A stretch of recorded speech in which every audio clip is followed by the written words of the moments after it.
അസ്സലാമു അലൈക്കും. ഞാൻ സൈദ അബ്ദുൽ സലാം.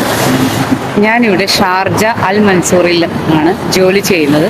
ഇതൊരു പബ്ലിക് കിച്ചണാണ്. ഇവിടെ ഷെഫായിട്ടാണ് ജോലി ചെയ്യുന്നത്. എൻ്റെ ഭർത്താവും എൻ്റെ കൂടെ ഉണ്ട്. മൂപ്പര് ഇവിടെ ഷെഫായിട്ടാണ് ജോലി ചെയ്യുന്നത്. ഞാൻ ഈ അടുത്ത ദിവസം അജ്മാനിൽ industrial area 1-ലുള്ള ഐനാസ് Al Medina hyper മാർക്കറ്റിൽ അവർ നടത്തിയൊരു പായസ മത്സരത്തിൽ പങ്കെടുത്തിട്ടുണ്ടായിരുന്നു. എനിക്ക് സെക്കൻഡ് പ്രൈസ് കിട്ടി. എനിക്ക് നല്ല ഗിഫ്റ്റ് കിട്ടി. ഭയങ്കര സന്തോഷത്തിലാണ് ഇപ്പോഴും ഞാൻ.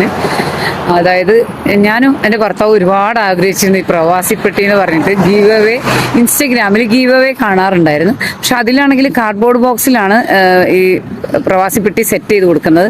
പ്രവാസി പെട്ടി മീൻസ് പഴയ കാലം മുതലേ നാട്ടിലേക്ക് നമ്മൾ കൊണ്ടുപോകണ ഗിഫ്റ്റ് ഐറ്റംസ്, സ്വീറ്റ്സ്, അങ്ങനത്തെ സാധനങ്ങളൊക്കെയാണ്. ക്രോക്കറി, ഗ്രോസ് ഐറ്റംസ് ഒക്കെയാണ്. നട്ട്സും എല്ലാം ഉണ്ടായിരുന്നു. അപ്പോൾ ഇൻസ്റ്റഗ്രാമിൽ ഞങ്ങൾ കാണാറുള്ളത് എപ്പോഴും കാർഡ്ബോർഡ് ബോക്സിലാണ്. ഇതാണെങ്കിൽ ഒരു ട്രോളി ബാഗിലാണ്.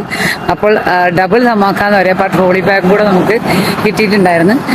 അപ്പോൾ ഞങ്ങൾ ഗിവ് അവേ ഇങ്ങനെ ഇൻസ്റ്റഗ്രാമിൽ കാണുമ്പോൾ എപ്പോഴും ഭയങ്കര ആഗ്രഹമായിരുന്നു. ഒരുപാട് അയച്ചു കൊടുത്തിട്ടുണ്ടായിരുന്നു ഞാനും മാപ്പിളയും ഈ ഒരു പ്രവാസിപ്പെട്ടി ഗിഫ്റ്റായി കിട്ടാൻ വേണ്ടിയിട്ട്. അപ്പോൾ ഈ മത്സരത്തിൻ്റെ പോസ്റ്റ് കണ്ടപ്പോഴേ ഞാൻ ഏറ്റവും കൂടുതൽ ആഗ്രഹിച്ച് ഈ പ്രവാസിപ്പെട്ടി ഗിഫ്റ്റ് കിട്ടണമെന്ന്.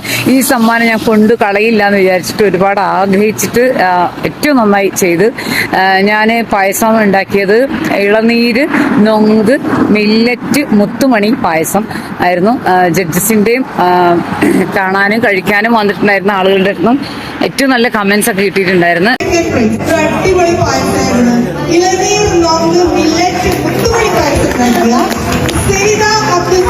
ഭയങ്കര ഹാപ്പിയാണ്. ഐനാസ് അൽ മദീന നല്ല സർവീസാണ്. ഞങ്ങൾ ആദ്യമായിട്ടാണ് അവിടെ പോണത്. ഷാർജയിലെ കാരണം പിന്നെ അജ്മാനിൽ അങ്ങനെ ഷോപ്പിങ്ങിന് വേണ്ടിയിട്ട് പോകാറില്ലല്ലോ ഹൈപ്പർ മാർക്കറ്റിലേക്ക്. ആദ്യമായിട്ടാണ് പോയത്. ഒരുപാട് ഇഷ്ടപ്പെട്ടു. Thank you Ainas Al Madina. Okay, by.